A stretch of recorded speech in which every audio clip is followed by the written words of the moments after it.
Hey, what's going on? It's your boy Dalton from the Petrol List, and that's right, it's time for the Monday video. Finally, testing has been taking place, which means that I can talk about lap times and cars and all that kind of stuff instead of scandals and trades, although I will touch on just a teeny tiny bit of that before we get done today. Hey, what's going on? It's the Petrol List. But one thing I do want to say is that the SF24 is looking to be a promising car. Sainz, out of the 3 days of testing, had the fastest lap out of all the teams and drivers, and he set in Bahrain a 1 minute 29 seconds and 921 tenths. So 129, 921, and to put that into perspective, 2023's qualifying lap by Max Verstappen in the Red Bull, the RB19, was 129.708. So just 2 tenths off the pace of qualifying. Now, that does bode well for both Sainz as a driver and for the SF24. However, if the RB20 is better than the RB19, then there are still, some tenths of a second or a second that the Red Bull will ultimately have on the Ferrari, and we could see ourselves in another Red Bull dominated season. We don't know yet. Testing is almost like qualifying for the season, but not. So qualifying, there's one goal, and that is to go as fast as you can. With testing, they are changing out suspension angles and testing with tires and seeing what different things with race pace would do. Of note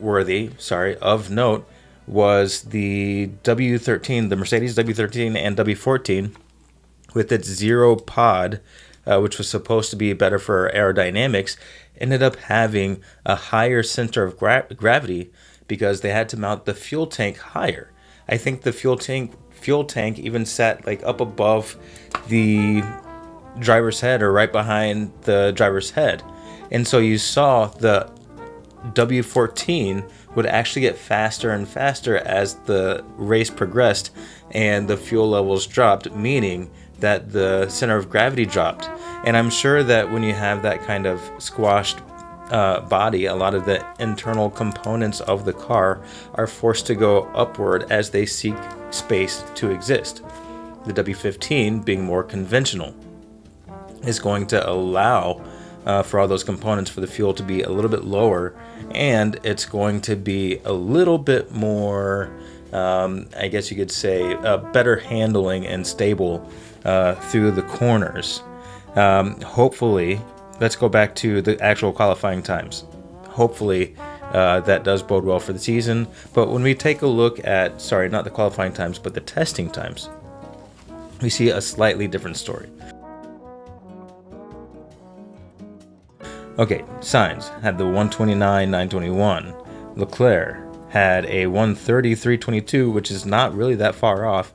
And then we have Russell coming up next, and then surprisingly, we had Perez, who out-tested Verstappen by 1/10. So it was 130.679 and 130.755, respectively. But you'll also see that George Russell out-tested Lewis Hamilton. Russell being in the 130s and Hamilton being at 131.066. The fastest tires seem to be the C4, which is a variant of the softs, and the C3s, which is a variant of the mediums. So what we can say is that possibly Ferrari's going to be very competitive to the Red Bull, depending on what Red Bull has left, and that the Mercedes car doesn't suck completely. Now, Zhou, I think he drives for, they're called Stake now, Zhou, Tsunoda, Albon, Piastri, all qualified in the top 10 above Hamilton, who is in 10th. But again, it's testing. We don't know exactly what that means for the season. Now, we did hear that since the McLaren, they only had 327 laps in testing compared to Ferrari, who had the most at 416, then Red Bull, who had 390, and Mercedes, who had 361.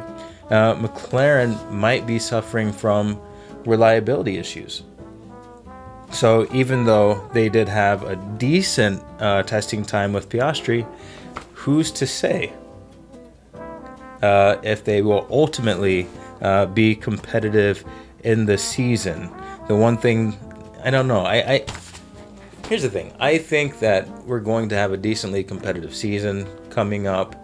I don't think it's going to be 100% dominated by Red Bull. Remember, I gave my predictions in last week's video. But yeah, there's so much going on. We can speculate about how Mercedes is going to treat Hamilton.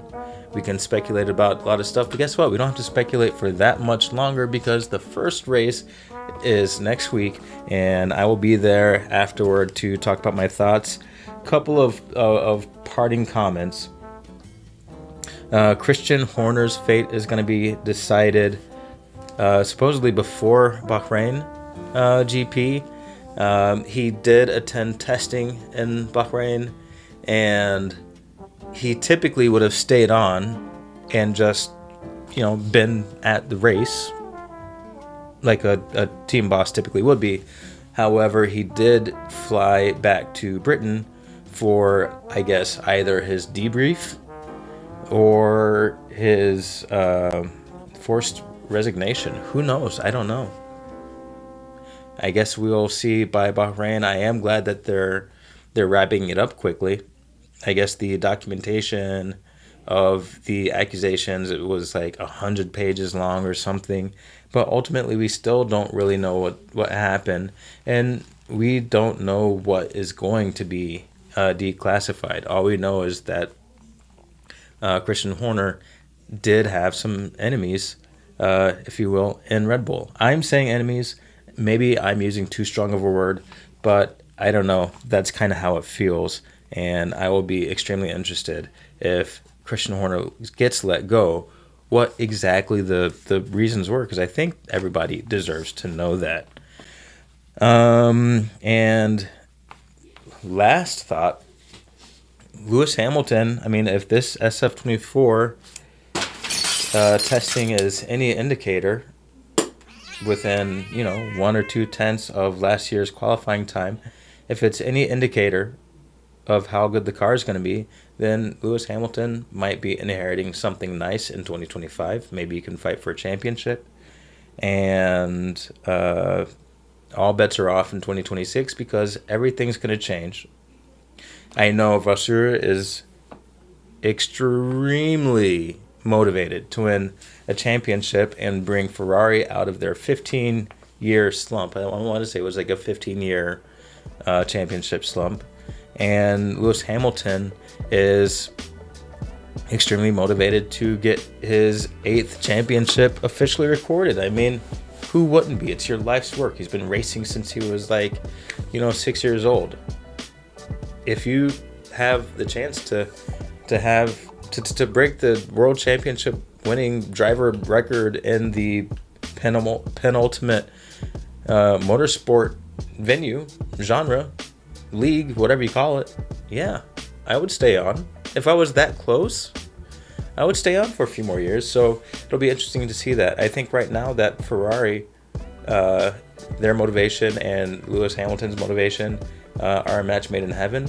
And I think Mercedes was simply looking a little bit longer into the future. And in their future, I'm not sure if Lewis Hamilton was their primary driver. And for that reason, he just had to leave.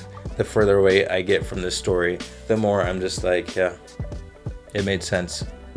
We'll see. I'll see you after the race. I'm out.